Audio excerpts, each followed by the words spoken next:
Yep. All right. Good afternoon, everybody. I'm Steve. Really appreciate you, Kiana, for arranging this presentation. And just quickly about myself, I'm a lawyer. I practice with Wyatt, Tarrant & Combs. I've practiced law for 30 years. I've gotten to work with a lot of scientists and engineers and innovators over the time. So this presentation, how to tell your innovation story to every audience, is just a collection of things that I've observed over time. And by no means an expert in communication, but what I try to be is an observer of communication. So, good afternoon, Hugh. Welcome. I'm sure there'll be some more people roll in, so do a wave and make everybody feel welcome. This is, I mean, it's not a, one speaker's presentation. So I want everybody to understand this is more of a discussion to the extent anybody wants it to be. So definitely jump in, feel free on that. In talking about innovation, I'm always reminded of the great graduation speech that Steve Jobs gave for Stanford University in 2005. Has anybody seen that? Has anybody seen his 15-minute speech? You have? Okay. Yeah. Isn't that fantastic, though? Yeah. It is a 15-minute graduation speech. So right there, it's a success. But he really has some great things to say during his speech about innovation. And I commend it to everybody. If you get a chance, just go look up Steve Jobs' graduation speech and it'll come up. But the first 10 minutes of that is really about innovation. He's got some great observations from his personal story. What I love about what he says is how after you get to a certain point, you look back and it's only then that you can connect the dots of the story. And I think that's so true. So what we're going to do today is in talking about how to tell your innovation story. I've got 7 modules and they're pretty short. So we'll tell some stories. I like modules because they give easy opportunities just to stop, ask questions, lets it breathe a little bit. The modules are know your goal, and secondly, people relate to innovation through their senses. So be in tune with that, be in tune with your audience. Third is frame the message effectively. Fourth, understand the waypoints of your personal story, the places you've been that you can weave into the story. Get rid of clutter is 5th. 6th is what I call beware of the expert's paradox. We'll talk about what that is. And last, finish on point. I just wanted to tell you my goal real quick for this. It's simple. I want all of us to have 2 or 3 concrete ideas walking out of here to make our innovation stories more powerful. I want us all to have 1 or 2 ideas of things to avoid. What I found is, for a good, like any good story, innovation stories, you want to do 3 things. Keep it simple, keep it relatable, make it memorable. Keep it simple, keep it relatable, make it memorable. So we'll be talking about that today. Just one little bit of housekeeping, and this is a little bit tongue-in-cheek, but in front of you is this slide here, but there's more room in the middle. Can somebody hand one to Hugh? Just pass that back. That's just if you want to take notes. And then the next page after that is just read it at your leisure, have some fun with it. All it says is, and I do this all the time, but it says this is just general information, general discussion. There's no specific advice. I'm supposed to say this. You might be entertained in some way. I'm not guaranteeing that, but I know for sure no one will walk out here and say, I got specific advice for my situation. That was great. So anyway, just keep that in mind. Again, a little bit tongue in cheek. So you have to have a goal for your talk. And I just put some of the goals up here, but for as many people as there are in the room, multiply that by 5, and that could be the potential goals that you have when you go to talk to somebody about your innovation story.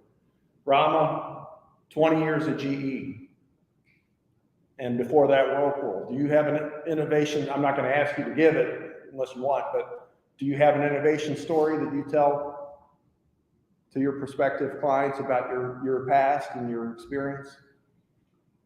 Yeah, so based on my experience, innovation is individually varies. Some people look innovation in different form than others. That's why globally I'm saying some people are misusing about innovation.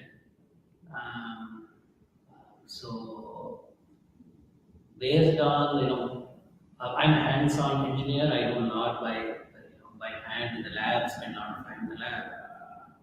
So my main learning, during my career was if we have systematic processes based on proven technique. Mm-hmm. If we follow that, there will be high chance of getting some coming up with innovative products in that process. But sometimes I heard story from 3M and all, they try to find, even something else, but end up in developing some other product, more successful product, and all that type of story. Yeah. So we'll get. That's what I thought. Yeah. Some process is there. You can help many people to do innovation. People think innovation is only for some people. It's not for everyone. But I don't think I'm not believing that. I love that. Everyone can do Yeah. it. Yeah. But it depends on how they work towards their goal. I agree 100%. Who is an innovator? I mean, that's a legitimate question to ask. I define it really broadly. An innovator is somebody who thinks about problems in a way that somebody else hasn't and has come up with the solution that others haven't. And then, so in telling the story, it could be any number of things that the person is trying to accomplish. But what's important to remember is when you set your goal, if you can move at least one step in the direction you want to go with whoever that is, it might be an important client, it might be someone within your company, it might be an investor. You're not necessarily trying to always come out of there with the signed agreement. Sometimes it's just, I want to move at least one step or 2 or 3. That's success. There's one other thing though, besides like the goals and the intellectual part of this is what I want to accomplish with this. And you know what that is? It's, you have to give the person or the group you're talking to a reason to care about what you're saying. So I brought something that really highlights this. So again, the mental part of what you put together, this is what I want to get. I want to explain my vision. I want to tell them about the history. I want to explain why our solution is better. The other thing that goes along with it is called giving them a reason to care about it. And just to help remember, does anybody know what this is? A two-part system of glue. So one of the tubes is glue and the other tube is, does anybody know what the other tube is? They call it an activator. Has anybody used this before? Yeah. Okay. So when you think activator, that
and you are at Apple headquarters.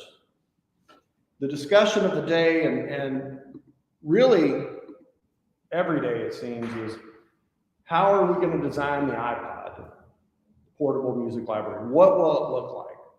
So one day a team would go into Jobs' office and say, look at this PowerPoint. Look at these great images on here. We got some numbers on market and opportunity. It didn't move him. Another team might come in and say, here's our laptop. We've got CAD drawings here of what we think that the iPod should look like. No real excitement on that, no voltage. Then one day, this team walks into the conference room there. It's recorded in the book. And they have styrofoam models of the iPod. And they hand it to Steve Jobs, and it's passed around and everything. And by the end of that meeting, he said, this is it. This is the design. So that tells us something about that. He got information visually. He had people talking to him about the design, but it wasn't until folks came in and gave him something to handle that it really resonated. Maybe it was a better design, you know, I don't know, but it's pretty cool that they thought about it that way. So rhetorical question, but when we present, when we talk about our innovation stories, do we engage all the senses? I mean, is there an element to say, there's going to be visual people in there? I don't like to put a lot of words on the slides, but if I have a definition or something, a person like that might want to see it so it can register with them. You know, other people might just enjoy a dialogue like Rama and I were having. You know, they might enjoy listening to two people talk about things, and Rama had some really good insights there. And still others might like to have something that they can hold on to. Or even if not that, something that is so concretely described that they can picture it in their mind's eyes. So the point is, and you alluded to this, Rama, different people come at innovation in different ways from different backgrounds. Another story, 100 years before that design meeting, the Wright brothers were designing the Dayton Flyer. And Wilbur Wright did a lot of communicating. He spent a lot of time telling the innovation story, and that's one of the things I drew from this book. So in 1901, he spoke to a group of engineers, and he got down and dirty with it. He talked to them about the problems of the wing and staying aloft. He talked to them about the fact that obviously you're going to have a motor, something to propel through the air. And he told them the biggest problem you're going to have that we found is steering. If you can solve steering, you're good. So the point there is not just what the plane does, but how it's going to accomplish it. That's what he spoke about with the group of his peers. The next P was partners, potential business partners. Do you all think they got a lot of technical discussion when they came to say, hey, do you want to do a deal with us? No, it was, here's a picture of the plane in flight. Here's a signed statement by someone who was there, and they say what they saw on it. And yeah, our plane's over there locked up, and you know, we can talk further if you want, but that's really all they gave. So that's the second audience. And then the third audience was the press.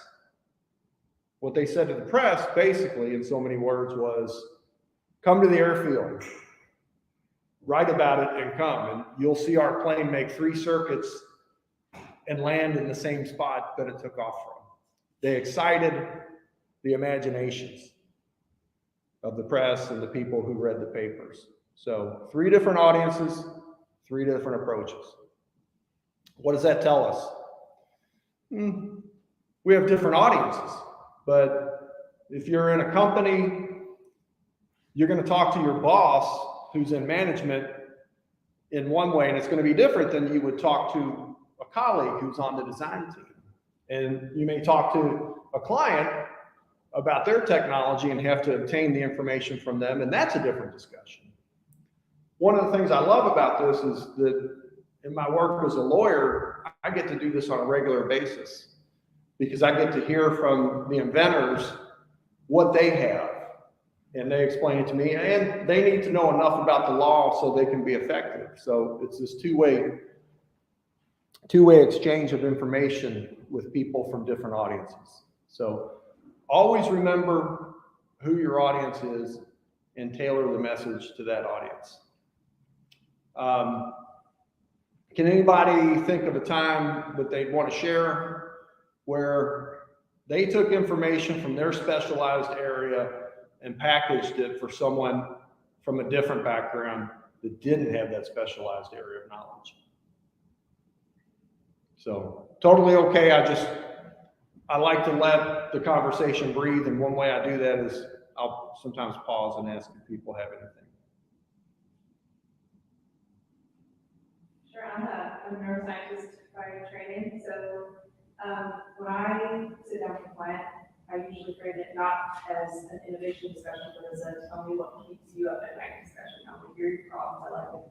I like the really hairy, gross problems.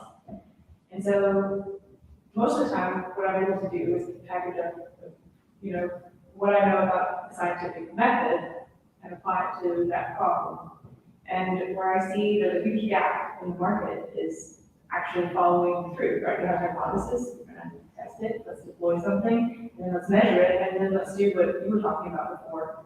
Look back and see, was this hit our goals? Was this something that we learned from? Did it fail spectacularly? And if so, what can we learn from that? So I think that, like you, it sounds like you have a science background as well. It lends itself very well to the repackaging and the framing of problems. Yeah, absolutely. And you'll find as you go along, and you've probably done this, it's like having a medicine cabinet. You'll put things in there and say, I want to come back to this at some point. That'll be a nice thing to work into the story. That's what these innovators did a lot. You'll see a lot of that. Thank you, Rebecca. Appreciate that. All right. The next item is framing, how to frame the method. Did we talk beforehand? Or?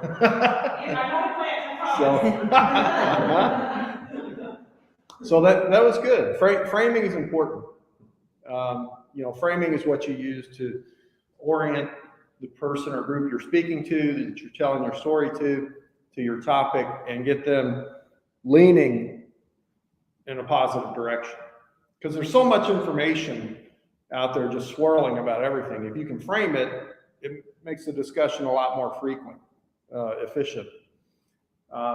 So I'm going to give you 3 examples, and they'll go pretty quick. Again, from the Steve Jobs biography, that iPod, when it came out, they had a challenge in the environment, in the marketplace, and that was you could download software that still was available until around 2005, and use that software to put music on your PC, on your laptop. So why would you pay for music if people could get it free? It was kind of the Wild West. So they thought about that. Am I doing something wrong? Okay, that's fine. Yeah, it's not bothering me. I just wanted to make sure I wasn't doing it correct. So why would you pay for something that you could get for free if you bought the software? And how do you frame that pitch? Making music portable is the way they frame that. And if you remember all the commercials, they had the silhouettes of people dancing. They had the iPod tucked away somewhere. You would never go to the park with your laptop computer or things like that. It's very effective, but that's a good example of framing. So I'm giving these examples because framing is one of those things you can get a better appreciation for it with some examples, and then work backwards. So the next thing I want to talk about with framing, another example, was not innovation. It was political, but it was an excellent example of framing. In 1998, President Bill Clinton came to Kentucky, tobacco country, with an unpopular message, but nonetheless, he came to give a speech. We are placing restrictions as a government, certain restrictions on the tobacco industry, cigarette makers, your customers. So people weren't happy about that. The restrictions weren't on the growers necessarily, but what affects the customer affects the supplier, and it wasn't popular. You know how Bill Clinton framed his message when he came to Kentucky? It was April of 1998, and he started talking about the wonderful athletes at the University of Kentucky basketball who had just won the national championship under Tubby Smith. And he said they wouldn't have been able to do it if they were smoking cigarettes. And then he went right in. So I don't know how they measured success. I don't know if he succeeded in that talk. You know, I know what happened after that, but I also know that the next day at work, my law firm people were saying, that's how you frame a message, right there. That's how you. So, third example of framing,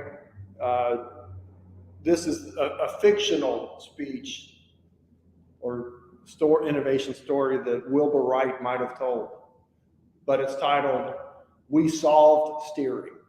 So I can just picture him, because what they did is, before they tried to perfect the motor or the wing, they wanted to perfect the steering mechanism.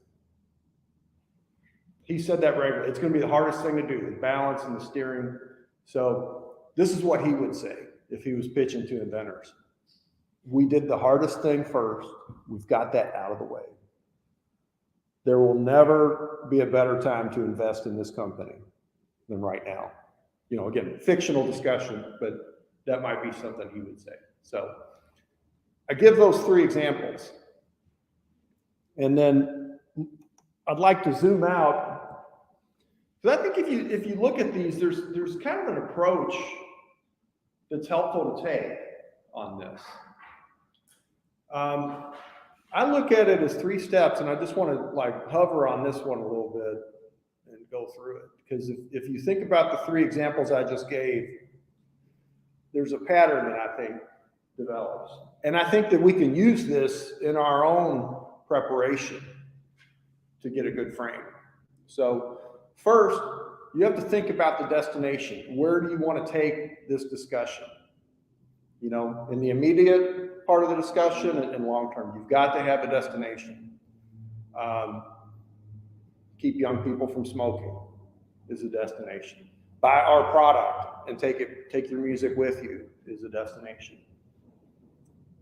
Next, you've got to think about the overall context in which this is being presented, whether it's the competition that's out there, whether it's the various choices that people have, but there's always going to be some type of context that goes into this. Now, the first 2 are mental.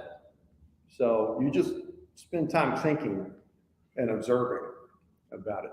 The third is pick the right thing that goes into the frame. So what's the right thing to do? What would be the simple thing to do? What would be the practical thing to do? Or the profitable thing? So, you know, practical, what's more practical than being able to walk around with your music instead of having to carry a computer with you if you want to take it to the park?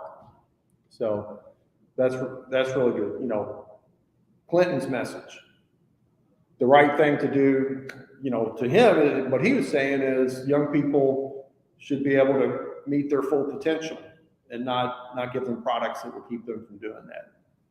So, and there could be a lot of other things. I gave 4 examples that came to my mind real quick. What's the right thing? What's the smart thing?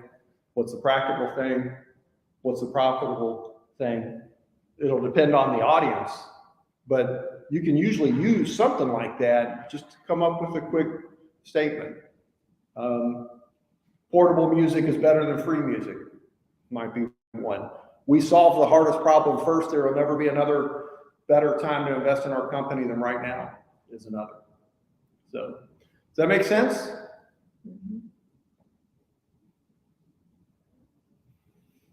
Anybody have a discussion point that, is swirling around them that they want to try this? Throw it out there and we see if we as a group come up with a good frame to put around it.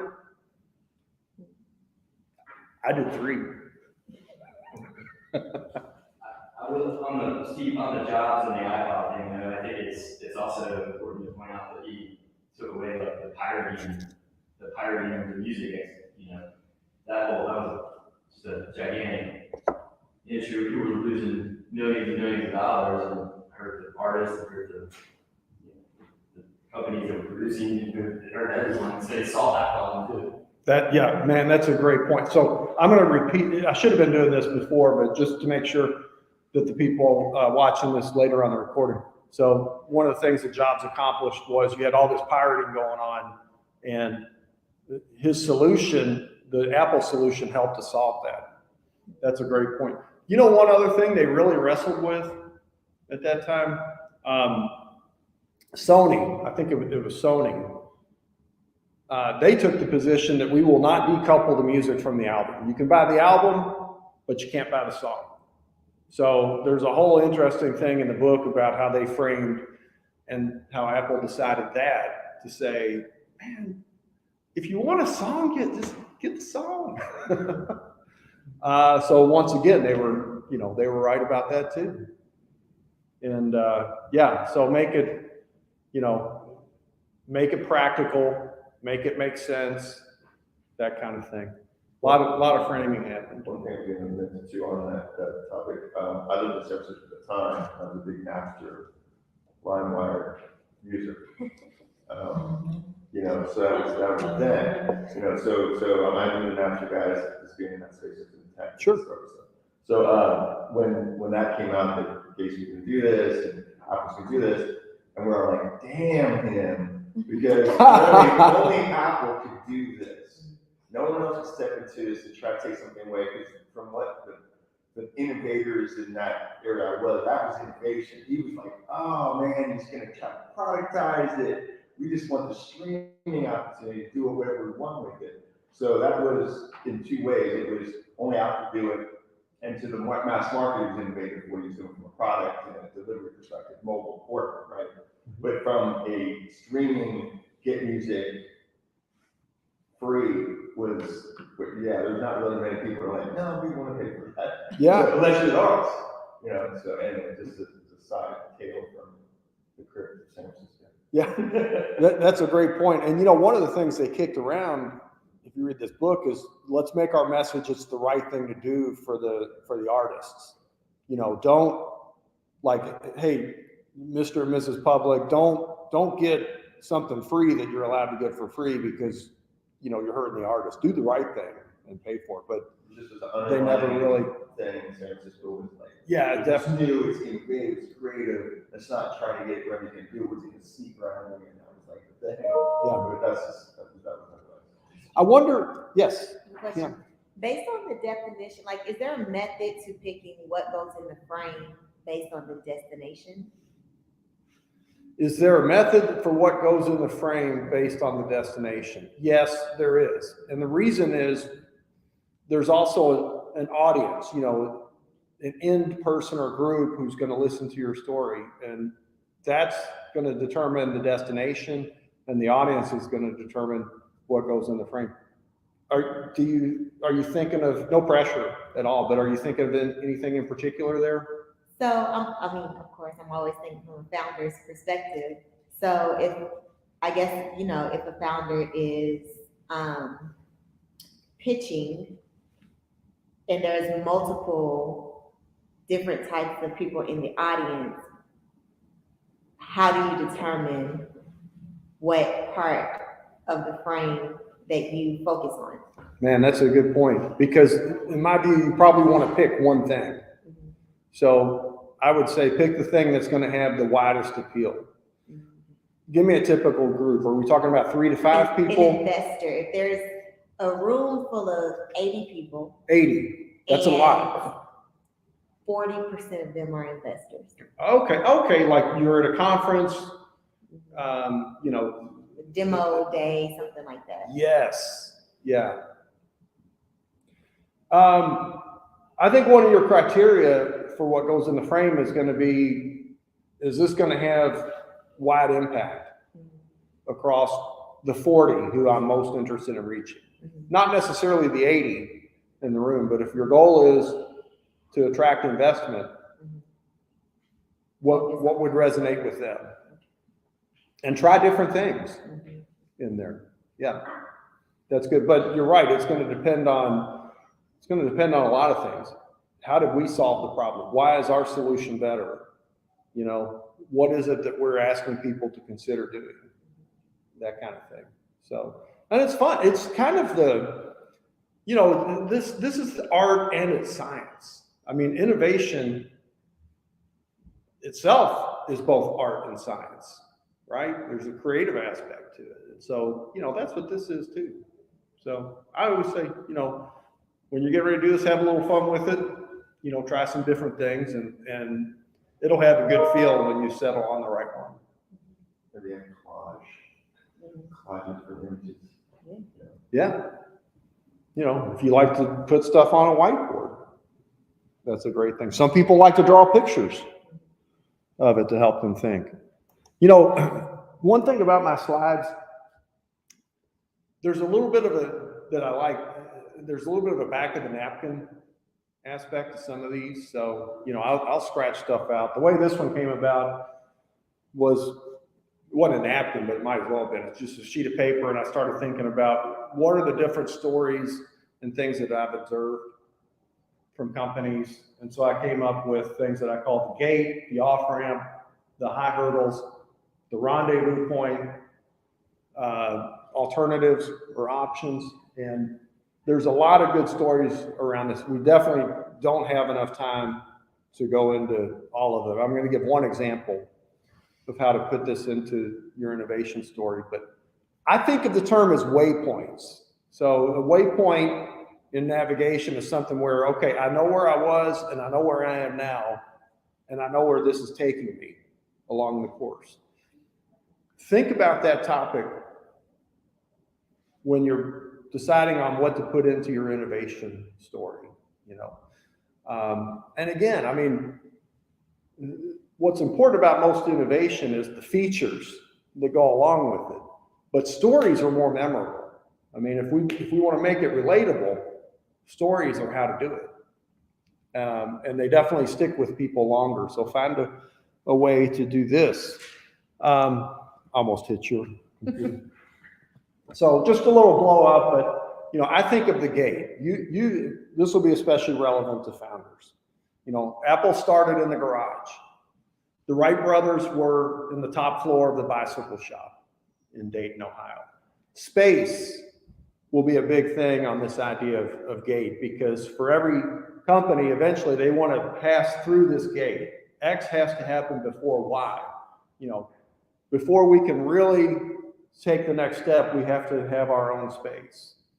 So that's a strategic thing, but how powerful is it when you stop and think Apple started in a garage? We're still talking about that 40 years later. The fact that they started in a garage. It was weaved into that story. And there's a lot of things we can do that are like that. So, you know, think about the process that if you're working with a client or a founder, you know, where have they been and where are they going? And it's never, have you ever seen it where it's a straight line, Kiana? I wish. Don't we all? Rama is, you know, you started a new business. Is it a straight line from point A to point B? So complicated. Yeah. Well, you'll be picking things up though to put in the medicine cabinet as you go along for that. So, you know, don't just succeed and move past, but succeed and work it into the story. That's such a great story, but I'm going to move on because we got some other really good stuff. Uh-oh. Sorry. Yeah. This is just kind of a framing orienting slide. If you notice, what we've talked about so far are some core elements that you can consider working into the story. So the what, if you will. Now we've got a couple modules just on how. How do you tell the story? What are the things that you want to keep track of? So one of these is getting rid of clutter in your stuff, in your slides. Would y'all do me a favor? Mhm. Do y'all mind looking up this Pentagon's craziest PowerPoint slide? Just a show of hands. Has anybody seen this before? I didn't know what copyright stuff might happen if I put it up on my own. I'm always sensitive to that. I figure if I wasn't an intellectual property attorney, I wouldn't worry about it, but it'd be kind of egg on your face. Yeah, that right there. It's here. I'll just walk around the lag. You'll know it. The world's craziest PowerPoint slide. So you got it. Okay. Kayla, you need a magnifying glass. You have it. Yeah, I've seen that 1,000 times. I'm gonna pick one of that slide, just want somebody else to You need your trick to watching. This is metaphor. Okay, just in general. Wow, we're doing so well on time. I'm gonna take a minute break. Y'all take a look at it and just see if you come up with any ideas for, how you might try to salvage something out of here. Disclaimer, there's no doubt there's good information in this, but the legitimate question to ask is how much do they think about the audience? That really depends on who they were presenting to, right? But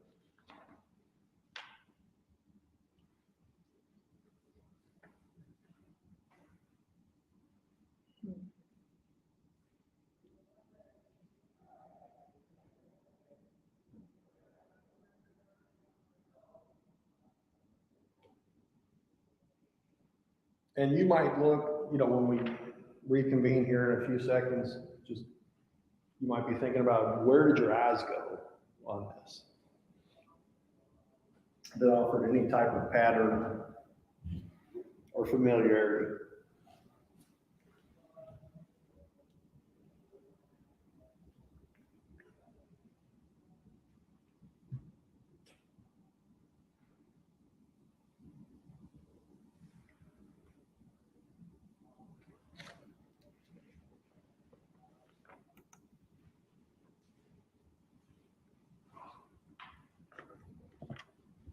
Oh, thank you. All right, does anybody have anything? Anything? I do. All right, Kiana. Okay. We're talking about irrigation development. Clearly, because it says it there, I read it. Then, okay, it looks like, I don't know what that first section is. We're going horizontal when I talk about first section. But then the second line of items seems like, what's the problem that they need solved? Then the second line, or the third line, which is like a small, skinny portion, it's the RFP. So I'm guessing it's telling people what they're looking for. And the next one is like how they expect it to be done, like what you maybe need to include in the RFP. Still going left to right? Yes. And then Wow. I'm guessing the bottom kind of tells you, I don't know. I don't really know what the bottom is. That's a little above me. All of this is really above me, to be honest. But that's about as far as that's about all I got. You did well. And you know why?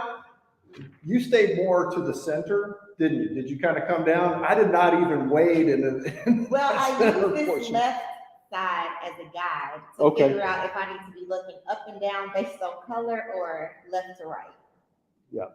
You don't have to say how, but if someone came to you and said, Kiana, can you help me simplify this and make it into a better slide for more of a mainstream audience, do you think you could?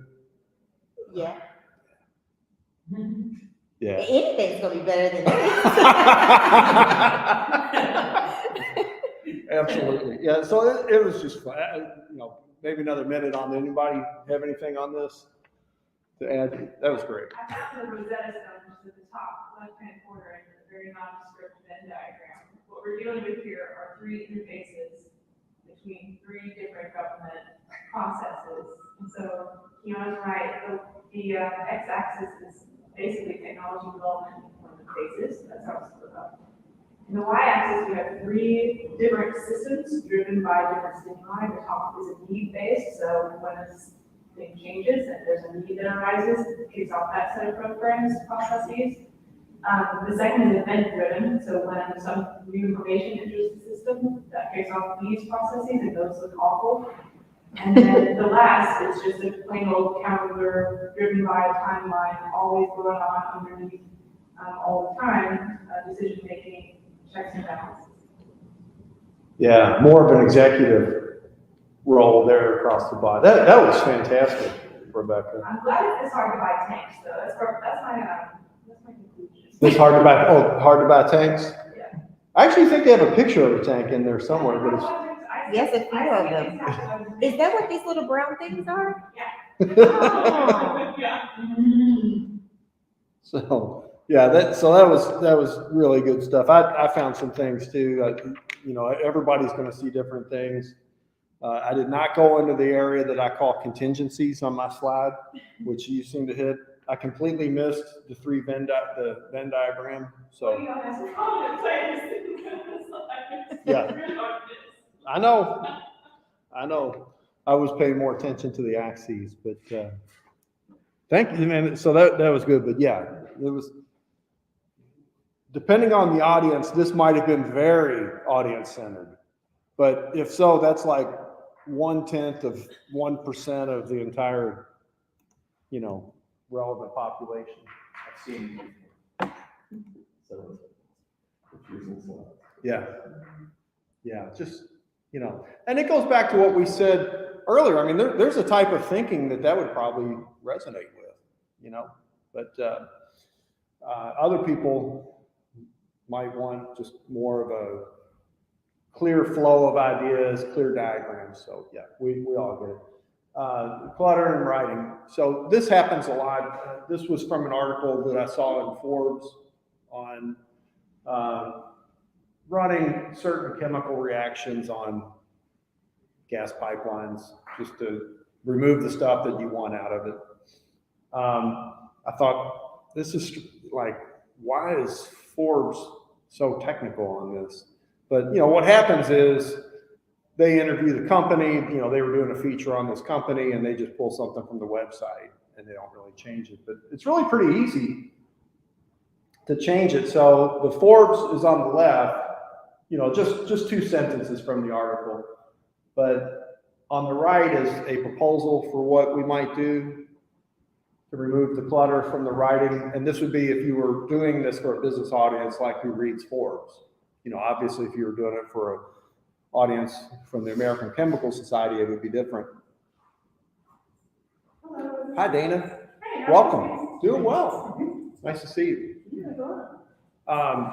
So I just look at where the big words are. I mean, electrochemical and thermochemical, get rid of those and get rid of the acronyms. That's the point of this, don't say thermochemical when you can say heat of reaction and things, you don't want that, so we're going to get rid of that.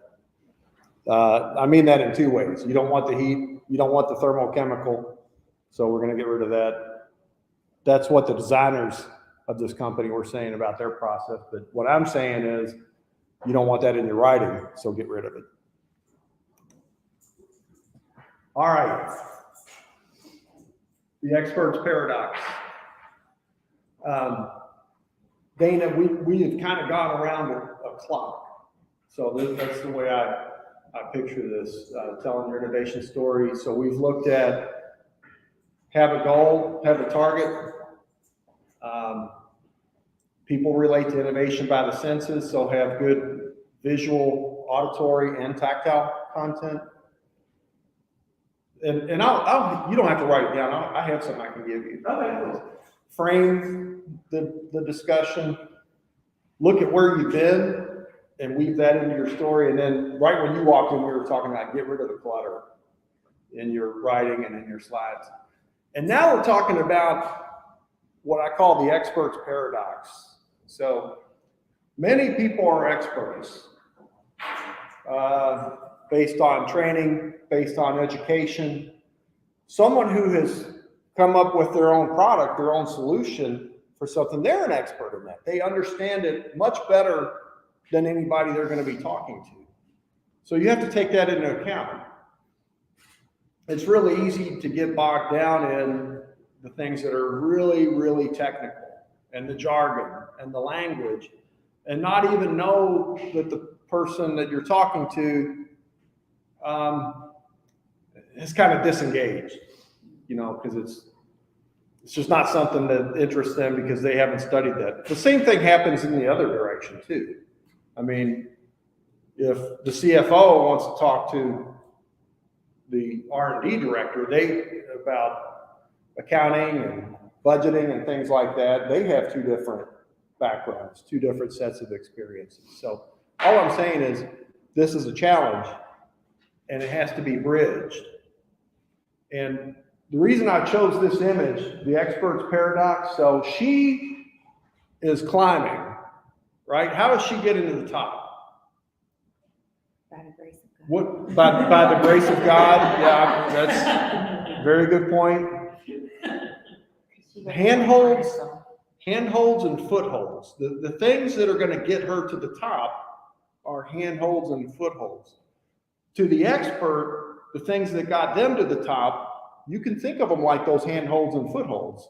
They're all the textbooks, all the deep dives into experiments that they did, all the thesis and dissertations, none of which matters to a lot of audiences that they'll be talking about. So you're not really trying to get your audience to climb up using the same footholds and handholds that you did. That doesn't make sense unless you're at a science conference.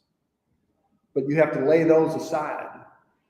You might even have to figure out, I'm not climbing the same rock I was. I need to learn a little something about their area so I can have this discussion.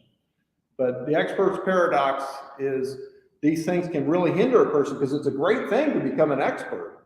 I mean, a lot of us have told young people or our kids or those we mentor, like, become an expert in something. And that's great. But once you get there, you have to know when to adjust it. That's all that means. So, and it's pretty easy to be, audience centered if you stop and think about it. All right. Well, wow. The hands of the clock are exactly where the hands are on my watch. So we did all right. Lastly, finish on point. That's the 7th. You want to finish on point. It probably sounds basic, but why not put it in there? You've been doing a pitch. What's an average pitch? 10 minutes? Sometimes less, like 5. 5? Okay. Imagine the mental energy, though, that gets used during that pitch. I'd say after 5 minutes, you're probably tired, right? I'm a little tired, from talking. I've been talking about simple stuff, hopefully. Hopefully it's simple. But, so, when you're getting ready, you gotta tell yourself, when it's over, when it's nearing the end, don't just coast to the finish line, but run to the finish line. And the way you do that is go back to the goal you started with, right? I've been guilty of this. I've been linear. I want to talk about A, B, C, and D. And when I get to D, the presentation is over. It's great. I said everything I felt like I needed to, and I never tied it back to A. I think it's a lot better just to think in a circle and let it wind up upon itself. This will look different depending on the type of audience that you're talking to. So if you're in front of 40 people, I mean, it's probably going to come back to reminding them, we solved the hardest problem first. There's never going to be a better time to invest in this technology than now. I mean, obviously filter that. You don't want to make promises that can't be kept and all that stuff, but maybe we've never been more excited about this, but you know, that's basically what you're conveying. If you're one-to-one, to finish on point, maybe it's a question of, you know, what resonated with you from this? What is it that you would like to know more of? But you ask those questions and you move the discussion in the same direction you started with. So that's where we are, and I think I'll just follow my own advice as we close. What is it that resonated with anybody from today's discussion? To me, I thought it was more about how you frame it, because I think it's depending on your audience, depending on your message, depending on your innovation story. I might talk with a wide range of people, and I don't necessarily frame a lot because I want them to frame it. So I kind of turn it around a bit, but I love that idea of framing and what the message is. I think it's key. Thanks, I really appreciate that input. Just, yeah, good observations on framing. So, and it's, you know, you can kind of get a sense of, you can still provide the framing and then see where they are with it. And if they want to frame it some other way, that's just being a good listener. You know, let them lead, let them guide where the discussion goes a lot of times. I think it's interesting because I found that the more you spoke, you can use this framework in multiple areas. Like if I am pitching my company, I can utilize this framework. If I'm at a networking event introducing myself and my company, I can utilize this framework. It can be applicable to different scenarios because ultimately having an organized way to tell anything about yourself or what you're building or creating is important because it makes it easy for me to understand. Like you said, it has that relatability, and then it kind of like wraps it up at the end and ties it back to the beginning. But I think that it's interesting because this framework can be used in a lot of ways. So it's very helpful. Thanks for that feedback. Yep. I like number two, you know, we're wired biologically to avoid novelty, and so actually to avoid innovation is scary, things are scary, and engaging more than one sense can sometimes break down those barriers, although depending on your product, if you can sell it, it can take a really long term. Yeah. I like to call it. That's good. And just in case that didn't come up, just the item was number 2, engage the senses. And, you know, Rebecca, would it be fair to say kind of demystifies it a little bit when you can Makes it real. put it, makes it real? You can see the icon in front of you, even the styrofoam, it's a little less scary. You can envision it in, you know, integrated into your own life and perspective a little easier. Excellent. All right. Last 2 questions. Do y'all like stories? I mean, are stories things that you feel like you could work into it that might only take 30 seconds or 90 seconds? I love stories. Easy. I'm a storyteller. I'm in marketing, so my business is actually interesting enough. It's called Vibe. It's also Vibe. I came this Vibe work 20 years ago in California, so it's really engaging people in more than just the product, because people want experiences, right? So you really are trying to touch them inside, less around from just a product standpoint. So Yeah. that's key to what I do. It's cool because you know, I've written some stuff down. It's, you know, people don't want a product, they want experiences, right? And I came from, this was interesting, some path in California that people talked about, you know, 20 years ago, disruptive, we're disruptive, right? Then moved into revolution, not just evolution. What we do is revolution and not evolution. And the other was convergence, or converging things, right? And there's all books made out of this stuff, right? And then change agents. I've used all these. And then there was a big movement, obviously, innovation became the thing, but then it moved into innovation labs. I go to like Google Labs, and it'd be like, this is all this crazy cool stuff. We have no idea what anybody can do with it, but we're trying to innovate and give you opportunity to innovate. So they're trying to frame it to them to say, what do you want to do? And then someone that I work with is Capgemini, the consulting firm, they turned into applied innovation labs. How do you apply innovation? Because that was a missing piece. Just interesting storyline of what you're doing and how this has progressed over the years. I think it's interesting. Truly, yeah, and what a neat vantage point you've had on it. Little nuts, yeah. Well, anyway, thank you all so much. I so much enjoyed coming and getting to talk with you all about this. It's awesome. Y'all were great. A lot of super ideas, a lot of talent in this room. So it was a pleasure to be with y'all. Thanks. Thank you. Hey, Dana. The 2 pages there, the second was just kind of a little tongue in cheek, so don't take that too seriously.